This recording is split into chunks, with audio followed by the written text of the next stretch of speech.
손목 터널 증후군은 사실은 예방이 좀 별게 없다는 게 좀 특징이거든요. 해결할 수 있는 방법은 사실은 없고. 있으세요 혹시? 아니요. 안녕하세요. 저는 CM병원에서 손과 손목 질환을 진료하고 있는 홍완기라고 합니다. 통계에 따르면 연간 17만 명의 환자들이 손목 터널 증후군으로 병원을 찾는다고 알려져 있습니다. 그만큼 말초 신경 질환 중에서 가장 흔하게 발생하는 질환이 손목 터널 증후군이고, 증상이 좀 애매하거나 또 이게 손목 터널 증후군인지를 잘 모르는 상태로 지내시다가 진단이 늦어지면서 치료에 좀 어려움을 겪는 분들이 많아서 손목 터널의 정확한 진단과 그 치료 방법이 어떻게 되는지, 또 그 예방할 수 있는 방법이 어떤 것이 있는지에 대해서 오늘 말씀드리도록 하겠습니다.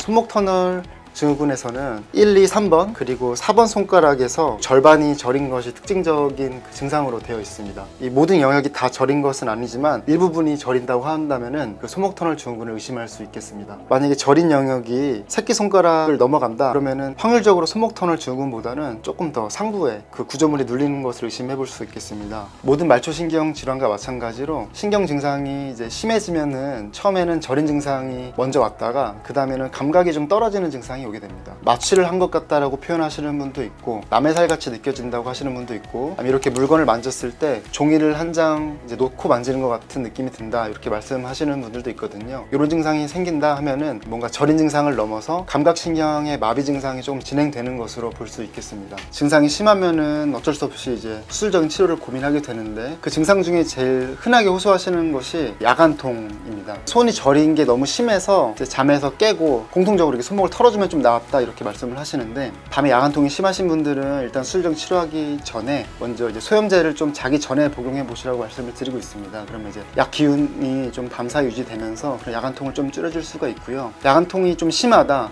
그러면은 야간통을 줄이기 위해서 뭐 어떤 걸 할까를 고민하기보다는 좀 수술적인 치료를 좀 적극적으로 고민해 보시는 게 어쩌면 좀 더 빠른 방법이라고 할 수 있겠습니다. 말초신경 질환은 종류에 상관없이 적절한 시기에 진단을 하고 치료하는 것이 중요한데요. 그 신경이 눌린 채로 방치하게 되면은 추후에 이제 적절한 치료를 하더라도 손상 있기 이전 수준으로 회복되기가 어렵기 때문입니다. 따라서 너무 늦지 않게 진단을 먼저 하고 적절한 치료 혹은 더 진행하는 것을 예방하는 것이 다른 종류의 질환에 비해서는 좀 더 중요한 질환군이 되겠습니다. 사실 손목 터널 증후군은 한두 가지의 발생하는 원인이 밝혀져 있지는 않고 여러 가지 요인들이 복합적으로 알려져 있습니다. 손목 터널의 그 해부학적 구조를 보면요, 수근고리 바닥 부분을 위치하고 있고 그 위에 인대가 막고 있는 닫힌 공간입니다. 그 닫힌 공간 안을 정중신경과 손가락을 굽힐 때 이용되는 그 힘줄들이 지나가게 됩니다. 손가락을 많이 굽히는 일을 하게 되면 그 힘줄에 이제 염증이 생기면서 그 힘줄들이 붙게 되는데, 그러면은 이제 같은 공간을 차지하고 있는 정중신경이 이제 위치할 수 있는 공간이 상대적으로 좁아지면서 그런 증상들이 생길 수가 있습니다. 경험적으로 봤을 때 60대 이상의 어르신분들 많이 있는데, 이제 그분들의 얘기를 들어보면은 이제 젊었을 때 손목을 많이 쓰는 일을 많이 하셨던 분들이 많고요. 일시적으로 찾아오는 손목 터널 같은 경우에는 젊으신 분들에서 기본적으로 손목을 좀 많이 꺾거나 손목을 많이 쓰시는 분들, 요리사 중에서 제빵 하시는 분들이 손목 터널 증후군 호소하시는 분들이 몇 분 오시는데요. 밀가루 반죽하는 걸 생각해 보면은 반복적으로 손가락을 구부리는 일을 계속 하거든요.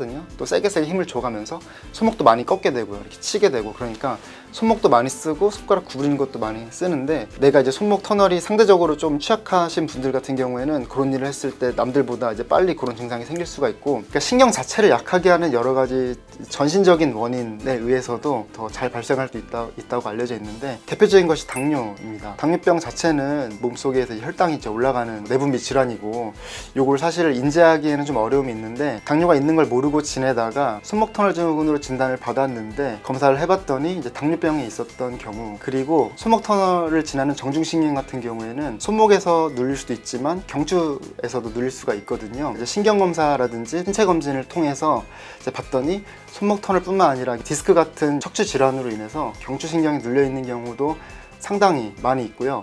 이런 경우에는 손목 터널에 대해서 치료를 하면서 동시에 이제 척추 과장님들과 함께 협진을 하여서 척추에 대한 질환도 해결을 하고 있습니다. 팔렌 테스트라고 하는 건데요.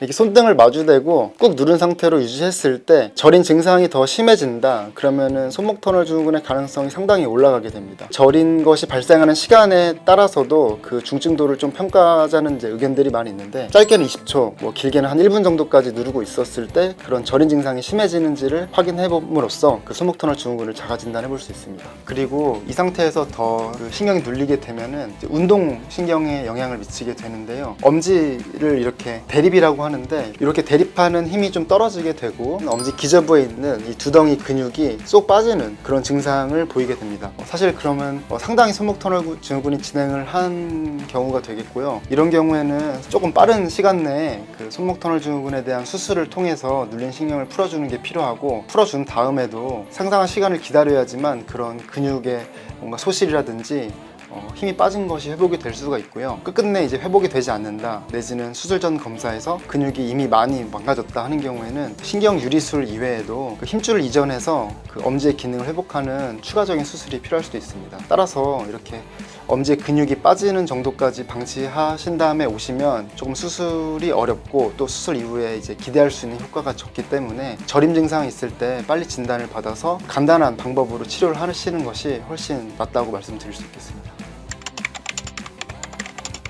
간헐적으로 저린 증상들이 있다 이러면은 제가 먼저 이것저것 만져보고 테스트를 해보게 되고요. 손목 터널 증후군이 맞다고 하면은 몇 가지 이제 검사를 하게 됩니다. 먼저는 엑스레이를 통해서 그 손목 터널 주변 그 손목 관절 다른 문제가 없는지, 예를 들어서 손목 관절염이 심하다든지 예전에 이제 알지 못했던 골절 같은 것이 있다든지 하는 경우에 그런 부분이 이제 손목 터널을 누를 수가 있거든요. 그래서 엑스레이를 먼저 찍어보게 되고, 그 다음에 약물 치료를 하고, 그 다음에 경과를 보게 됩니다. 감각 신경이나 운동 신경에 문제가 있을 정도로 신경이 눌린 게 심하다 그러면 신경전도 검사와 근전도 검사를 시행해서 다른 신경병증과의 감별을 하게 되고, 또한 손목 터널 안에서 다른 관절이나 인대가 약해져서 생기는 그런 물혹이라든지 이런 내부에서 신경을 누르는 다른 구조물들을 확인하기 위해서 MRI를 촬영해보고 그 정도에 따라서 치료의 방향을 결정을 하고 있습니다.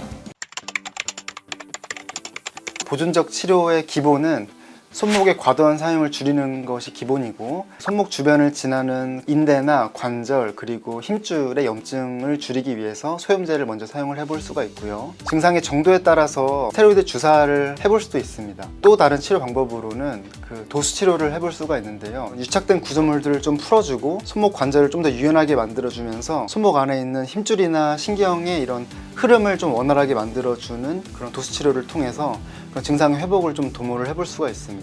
비수술적인 그런 치료들을 했음에도 불구하고 증상이 심하면은 어쩔 수 없이 이제 수술적인 치료를 고민하게 되는데, 손바닥에 한 3에서 4cm 정도 절개를 넣고 신경을 누르고 있는 그 인대를 절개하는 그 신경 유리수 수술을 하고 있는데요. 수술을 하게 되면 살이 붙는데 2주 정도 시간이 걸리기 때문에 2주 정도는 이제 물에 안 닿게 조심을 좀 하셔야 되고, 수술하고서 일주일 정도는 좀 부목 고정을 하고요. 나머지 일주일 동안에는 가벼운 드레싱을 하고, 수술하고 2주째는 실밥을 제거하고 이후에 이제 일상생활을 할 수 있도록 안내를 드리고 있습니다.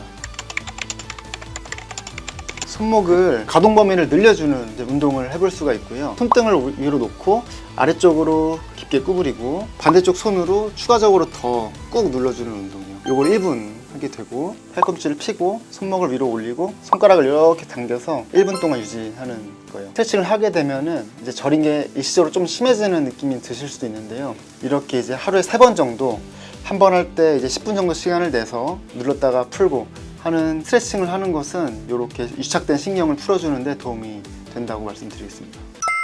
그 손목 터널 증후군은 치료가 명확하고 적절한 시기에 적절한 치료를 했을 때 완전한 치료가 가능한 병인데요. 진단의 시기가 늦어지면은 치료를 제대로 할 수 없다라는 큰 문제를 가지고 있습니다. 따라서 손이 저린 증상이 갖고 있을 때 좀 지체하지 마시고 좀 전문가의 도움을 받아서 적절한 진단을 빨리 내리는 것이 아주 중요하겠습니다. 그리고 지금 이 영상을 시청하시는 많은 분들이 누워서 좀 안 좋은 자세로 그 영상을 보고 있을 것 같은데, 지금 당장 손목 건강을 체크해 보세요. 네.